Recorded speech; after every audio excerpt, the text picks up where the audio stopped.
награждает массу спорта Советского Союза, заслуженный гений Чеченской Республики Абдулла Аллашев.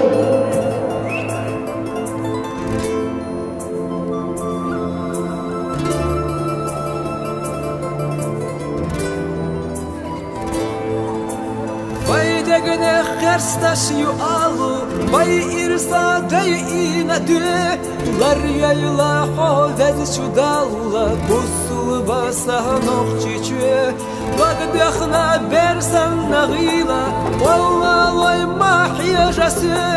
Hasiyada lepi tasirla Solayla ha nokçiçü La ilaha illallah Lar yedez çudalla